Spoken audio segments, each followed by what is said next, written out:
아시시 성 프란치스코의 생애. 토마스 첼라노. 프란치스코회 한국 관구. 제3생애 제4장. 감각이 있는 피조물에 대한 성인의 힘. 베방야에서 새들에게 들려준 설교. 제1생애 58번. 알비아노에서 제비들에게 침묵을 요구함. 제1생애 59번. 바르마에서 그의 이름으로 이루어진 위와 비슷한 기적. 대전기 12장 5번. 리에티 호수에서 새와의 대화와 기도. 제2생애 167번. 같은 호수에서 물고기와의 대화와 기도. 제1생애 61번. 아침 기도 때 잠을 깨워준 매.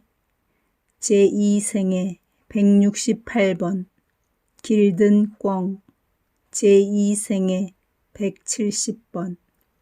포르치움쿨라에서 함께 노래한 매미. 제2생애 171번. 그의 질그릇에서 벌들이 꿀을 만듦. 제2생애 169번. 그렉치오에서 길든 산토끼. 제1생애 60번. 페루지아 호수에서 길들여진 집토끼. 제1생애 60번. 시에나에서 스폴레토로 가는 길에 양떼가 성인을 즐겁게 함. 대전기 8장 7번. 성인이 돌아가신 날 밤에 종달새들이 떼를 지어 날아오름. 대전기 14장 6번. 제5장. 하느님의 선하심이 프란치스코의 명을 따름. 여행 중에 하느님께서 음식을 많게 하심. 제1생애 55번. 스페인에서 돌아오는 길에 하느님께서 한 마리의 새를 프란치스코에게 주심. 제1생애 56번. 리에티에서 하느님께서 프란치스코에게 옷을 주심. 제2생애 43번. 하느님께서 의사를 위해 음식을 준비하심. 제2생애 44번. 제6장. 세떼솔리의 야고바 부인. 세떼솔리의 야고바는 그녀의 고결함과 거룩함이 로마시에 알려진 바와 같은 사람이라 성 프란치스코로부터 특별한 사랑을 받을 만하였다. 그녀가 뼈대 있는 조상의 후손이고 위엄 있는 가문의 출신이며 또한 재벌이었음을 구태여 이 자리에서 다시 이야기할 필요가 없을 것 같고, 그녀의 놀라운 완덕과 그리고 과부로 오랫동안 살아온 그녀의 정결에 관해서도 칭찬을 다시 할 필요가 없을 것 같다. 성인이 병중에 누워 그의 모든 고통이 끝나가고 인생의 행복한 여정으로부터 가장 행복한 종말에 가까워질 무렵, 세상을 하직하기 며칠 전에 로마로 야고바 부인에게 전가를 보내기를 원하였으니 그녀가 이 유배지에서 그토록 사랑한 그를 아버지 나라로 떠나기 전에 보고 싶으면 빨리 오라는 전갈이었다. 편지 한 통이 쓰여졌고 재빠른 형제 하나를 전달자로 물색하였다. 벌써 전달자는 여행을 떠날 준비를 완료하고 있었다. 그런데 갑자기 문에서 말발굽 소리가 들리더니 군인들과 여러 명의 경호원들이 떠드는 소리가 들렸다. 동료들 중에 전달자에게 마지막 준비를 완료시켜준 형제가 현관으로 나가보니 형제들이 멀리에서 데려오기를 바랐던 그녀가 그곳에 있었던 것이다. 깜짝 놀란 그는 급히 성인에게 달려와 기쁨을 억제치 못하고 말하였다. 사부님, 좋은 소식이 있습니다. 그러자 성인이 즉시 대답하였다. 우리의 형제 야고바 부인을 우리에게 데려오신 하느님은 찬미 받으소서. 문을 열고 그녀를 들어오게 하시오. 여자들의 출입을 금하는 수도회 법령은 우리 형제 야고바에게는 해당되지 않습니다.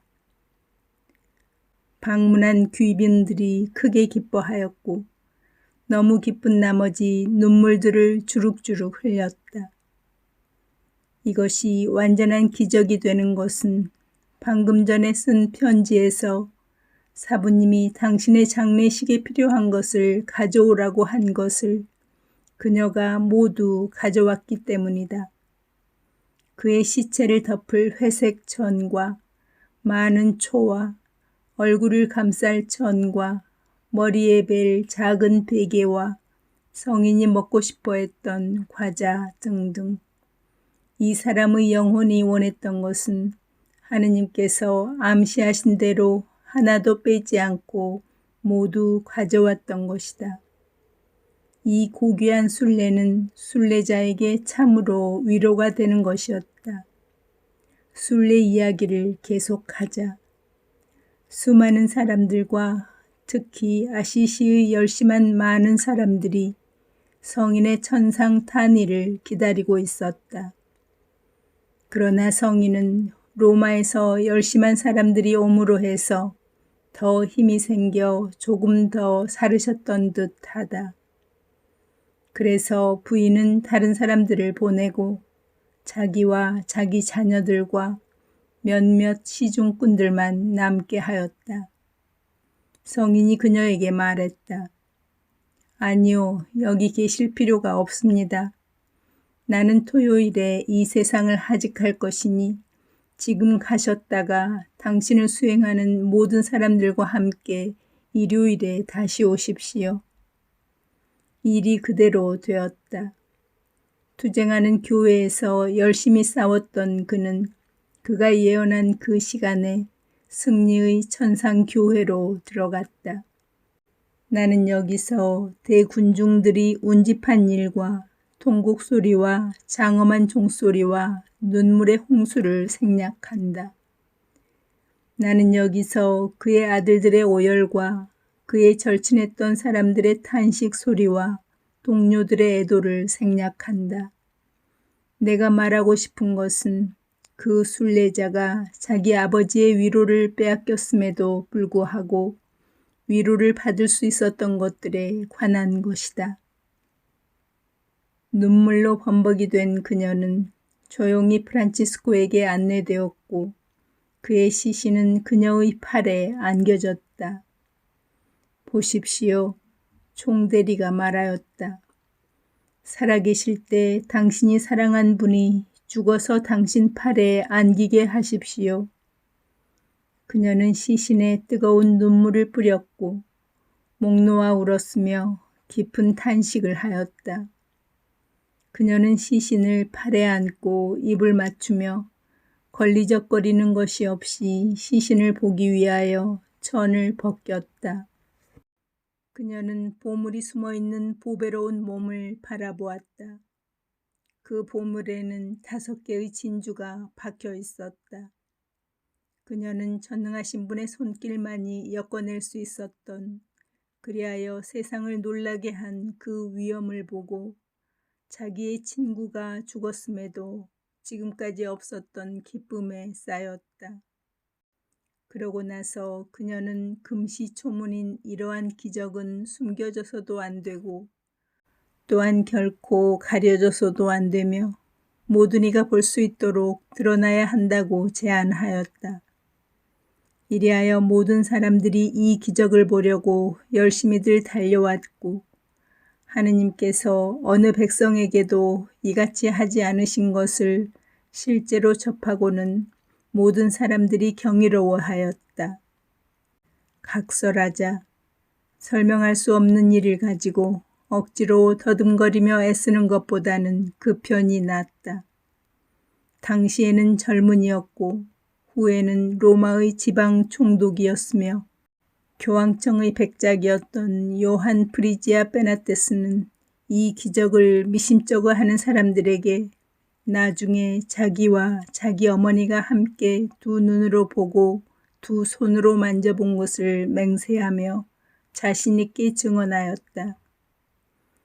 그녀는 이러한 흔치 않은 은총의 위로를 받고 고향으로 돌아갔다. 이 이야기는 이만 마치고 이제는 프란치스코가 죽은 다음에 일어난 일들을 이야기하기로 하자. 제7장 복되신 프란치스코의 공로로 죽은 이들이 살아남. 그리스도의 증거자의 공로로 살아난 죽은 이들에 관하여 말하려고 하니 독자들과 청중들은 열심히 주의를 기울이시라. 간략히 말하려고 한다. 많은 상황들을 생략하고 경탄자들이 증거하는 놀라운 일들을 침묵하겠으며 오직 기적들만을 이야기하겠다. 베네벤토 근교의 못된 마라노 고을에 출신으로도 고귀하고 덕행으로는 더욱 고귀한 어느 부인이 성 프란치스코를 특별히 공경하고 있었고 적지 않은 존경심을 보이고 있었다. 그녀는 병으로 짓눌려 극한 상황에 이르렀다가 누구나 가야 하는 마지막 길을 갔다. 해질 무렵에 죽었기 때문에 많은 친척들이 올 수 있도록 하기 위하여 하관식을 다음 날로 미루었다. 밤에는 장례식과 연도를 바치기 위하여 성직자들이 왔다. 기도하는 많은 남녀들이 죽은 여인을 둘러싸고 있었다. 갑자기 모든 사람들이 보는 앞에서 그 여인이 침대에서 일어나 자기의 대부였던 성직자 하나를 불러 말하였다. 신부님, 고백성사를 보고 싶습니다. 나의 고백을 들으십시오. 나는 지금 말하려고 하는 죄를 고백하지 않고 죽었기 때문에 무서운 감옥에 갇혀야 했습니다. 그러나 내가 늘 공경해온 성 프란치스코가 나를 위해서 전구하였고 그리하여 나로 하여금 고백성사를 보고 나의 죄 사함을 얻도록 해주어서 이 세상에 돌아올 수 있는 은혜를 받았습니다. 내 죄를 고백하고 신부님이 보는 앞에서 영원한 안식처로 다시 가겠습니다. 그리하여 그녀는 떨면서 역시 떨고 있는 사제에게 죄를 고백하였고 사죄경을 받은 후 다시 침대에 누워 주님 안에 영원히 잠들었다.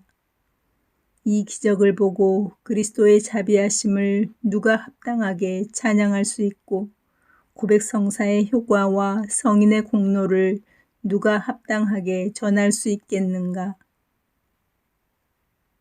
첼라노에서 죽었던 기사가 살아남. 대전기 11장 4번 로마에서 7살 난 소년이 살아남. 대전기 2부 2장 4번 노체라 움브라에서 소년이 살아남. 대전기 2부 2장 3번 까부아에서 익사했던 소년이 살아남. 대전기 2부 2장 5번 세사 아우군가에서 깔려 죽었던 젊은이가 살아남. 대전기 2부 2장 6번 보마리코에서 어느 소녀가 살아남. 대전기 2부 2장 2번 시실리아에서 포도 앞잡기에 눌려 죽었던 젊은이가 다시 살아남. 대전기 2부 2장 7번 독일에서 죽었던 사람이 살아남. 대전기 2부 2장 8번 제8장 성 프란치스코의 전구로 죽음의 위험에서 구함을 받은 사람들. 로마에서 높은 탑에서 떨어진 사람. 대전기 2부 3장 1번 포피에서 익사 위험에서 건져진 사제. 대전기 2부 3장 2번 첼라노의 우물에서 소년이 건져짐. 대전기 2부 3장 3번 안코나에서 어느 소녀가 치유를 받음. 대전기 2부 3장 1번 네뚜노의 어느 부인이 무너진 집에서 구조됨. 대전기 2부 3장 11번 고르네토의 어느 소년이 무너진 집에서 구조됨. 대전기 2부 3장 5번 고르네토에서 혁대의 버크를 삼킨 아기가 구함을 받음. 치프라노에서 중상 입은 사람이 나온. 대전기 2부 3장 9번 렌티니에서 돌에 깔린 석공이 구조됨. 대전기 2부 3장 6번 산세베리노에서 돌에 깔린 석공이 구조됨. 대전기 2부 3장 7번 가에따에서 석가래에 깔린 미장이가 구조됨. 대전기 2부 3장 8번 베시취에서 성당 건축을 하는데 쓰일 많은 돌이 생김. 산 제미니아노에서 어느 임종하던 젊은이가 회복됨. 대전기 2부 3장 10번 비아자 아르메리나에서 급류에 휩쓸린 젊은이가 건져짐. 비아자 아르메리나에서 어느 부인이 결핵에서 완쾌됨. 레떼에서 어느 병든 소년이 낫게 됨. 드라파니에서 어느 임종하던 사람이 회복됨. 또디에서 죽을 것 같은 소년이 살아남. 제1생애 139 높은 데서 떨어진 젊은이가 회복됨. 제1생애 140번 아래쪽에서 열병과 쌍종기에 걸린 소년이 건강을 되찾음. 제1생애 140 제9장 수종에 걸린 사람들과 중풍에 걸린 사람들이 완치됨. 파노에서 수종에 걸린 사람이 완치됨. 제1생애 141 구비오에서 중풍에 걸린 사람이 완치됨. 제1생애 142 빗갈디에서 아르비노 출신의 중풍에 걸린 청년이 완치됨. 아르비노에서 중풍에 걸린 청년이 완치됨. 보기본시에서 간질병에 걸린 젊은 처녀가 완치됨. 가에따에서 피에트로 만카넬라라는 중풍 환자가 완치됨. 또디에서 관절염 환자가 완치됨. 제1생애 141 통풍에 걸린 본타도두스라는 사람이 완치됨. 제1생애 142 중풍 걸린 여인이 완치됨. 제1생애 141 나르니에서 수종에 걸린 젊은이가 완치됨. 제1생애 141 나르니에서 손이 말라 들어가던 여인이 완치됨. 제1생애 141 제10장 난파에서 사람들이 구조됨. 바릴레타 근교의 호수에서 위험 중에 있던 뱃사람들이 구조됨. 대전기 2부 4장 11번 배 위에서 식수가 생긴 기적과 태풍이 가라앉은 기적. 대전기 2부 4장 2번 익사의 위험에서 구조된 리에티의 야고보 형제. 대전기 2부 4장 3번 리에티 호수에서 배에 탄 5사람이 난파에서 구조됨. 안코나의 선원들이 태풍에서 구조됨. 대전기 2부 4장 5번 보나벤투라 형제와 아스콜리의 어느 형제가 태풍에서 구조됨. 대전기 2부 4장 4번 비사의 어느 시민과 선원 모두가 구조됨. 제11장 감옥에 갇혔던 사람들이 풀려남. 히랍에서 억울하게 감옥살이를 하던 사람이 풀려남. 대전기 2부 5장 1번 마사 드라바리아에서 빚을 갚지 못하여 감옥에 갇힌 가난한 사람이 풀려남. 대전기 2부 5장 2번. 귀족 5명이 기적적으로 탈출함. 부채 관계로 억울하게 감옥에 갇힌 아레쪼의 알베르토가 풀려남. 대전기 2부 5장 3번. 치타 디 카스텔로의 어느 젊은이가 풀려남. 복되신 성 베드로 옥좌에 그레고리오 9세께서 앉아 계실 때 교황께서는 이단자들을 공격하기 위해서 여러 나라에서 십자군을 모집하였다. 그러던 중에 알리피아 출신의 베드로라는 사람이 이단자로 고발되어 로마에서 십자군에게 붙잡혔다. 그레고리오 교황께서는 디볼리 주교에게 이 사람을 감시하라고 맡겼다. 디볼리 주교는 만일 그 사람을 놓치면 자기 교구를 빼앗기게 되어 있었기 때문에 그 사람을 쇠고랑으로 채웠다. 그러나 죄수 베드로는 단순하였고 결백한 것 같아서 디볼리 주교는 그의 감옥 생활을 완화시켜 주었다.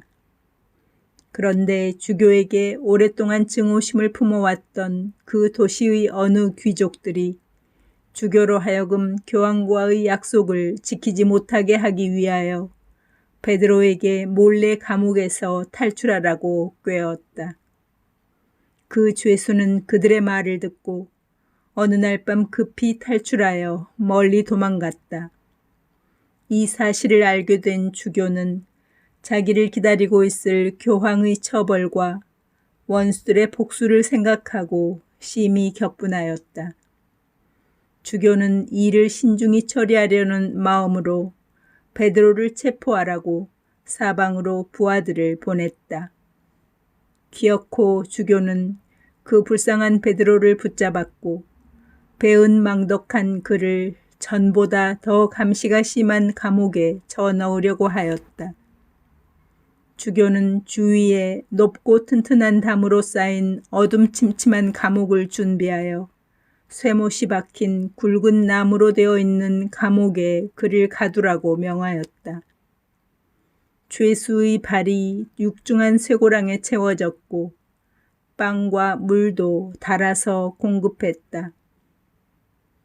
그가 석방될 희망을 모두 잃고 있을 때 억울하게 망하는 것을 원치 않으시는 하느님께서는 자비를 베푸시어 그를 도와주려 불현듯 일어나셨다.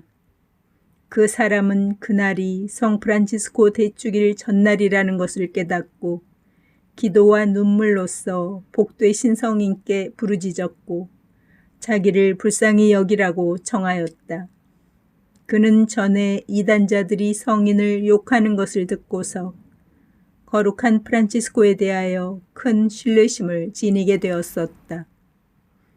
대축일날 밤이 되자 복되신 프란치스코는 그를 가엾이 여겨 감옥에 내려와 이 죄수의 이름을 부르며 빨리 일어나라고 명하였다. 겁에 질린 죄수는 자기를 부르는 사람이 누구냐고 물었다. 죄수는 그 사람이 바로 복되신 프란치스코라고 하는 소리를 들었다. 그는 일어나서 간수를 부르며 말했다. 어리둥절합니다. 누군가가 일어나라고 나에게 명령했습니다. 그리고 그분이 바로 성 프란치스코라고 말하고 있습니다. 간수가 대답하였다. 이 가련한 놈아, 편히 누워서 잠이나 자거라. 오늘 너무 굶어서 헛것이 보이는가 보구나. 그러나 하느님의 성인은 일어나라고 그에게 재차 재촉하였고 정오가 되었을 때 죄수는 자기의 발에 채워졌던 쇠고랑이 부서져 땅에 떨어져 있는 것을 보았다. 그리고 감옥을 둘러보았더니 박힌 못이 다 빠진 채 나무들이 풀려 있었고 해방의 길이 열려 있는 것을 보았다. 그 사람은 풀린 몸이 되었지만 너무 놀라웠던 나머지 도망갈 줄 모르고 문에서 계속해서 소리를 질렀다. 간수들도 어리둥절해 하였다. 간수들은 그 사람이 풀려져 있는 것을 주교에게 전하러 달려갔다. 몸이 허약해 있던 주교는 이 소식을 듣고 공포에 떨며 주교좌에서 넘어졌다. 기적을 모르고 있던 주교는 죄수가 도망간 줄로 알았던 것이다. 그러나 일어난 일을 전해 듣고 주교는 경건한 마음으로 감옥에 가서 하느님의 능력을 분명히 깨닫고 그곳에서 주님을 흠숭했다. 주교는 마침내 쇠고랑들을 교황과 추기경들 앞에 갖다 놓았다. 이들도 이 모든 사실을 보고 몹시 감탄하여 하느님을 찬미하게 되었다. 독약 사건으로 억울하게 고소당한 산 제미니아노의 귀달로또가 풀려남. 대전기 2부 5장 5번. 제12장. 출산의 위험에서 벗어난 부인들, 그리고 성 프란치스코의 추기를 지내는 많은 사람들. 달마찌아의 어느 백작 부인. 대전기 2부 6장 1번. 베아트리체라고 하는 로마의 부인. 대전기 2부 6장 2번. 움브리아 출신 깔비의 유리안나. 대전기 2부 6장 3번. 비테르보의 어느 부인. 대전기 2부 6장 4번. 디볼리의 어느 판사 부인. 대전기 2부 6장 3번. 만스에서 중풍을 앓던 어느 하녀가 치유됨. 대전기 2부 9장 2번. 중풍을 앓던 깜파냐의 어느 부인. 갑자기 미쳤다가 나온 발야돌리의 어느 부인. 대전기 2부 9장 2번. 안면이 마비되었던 비글리오의 소녀. 대전기 2부 9장 2번. 돌렌티노의 마테오 딸의 병. 피사에서 자기가 낳은 아들의 이름을 프란치스코라고 부르기를 원한 어느 부인. 아레쪼의 어느 부인. 대전기 2부 6장 5번. 시칠리아에서 밀가루 속에서 일어난 피의 기적. 아레쪼의 어느 부인. 제1생애 63.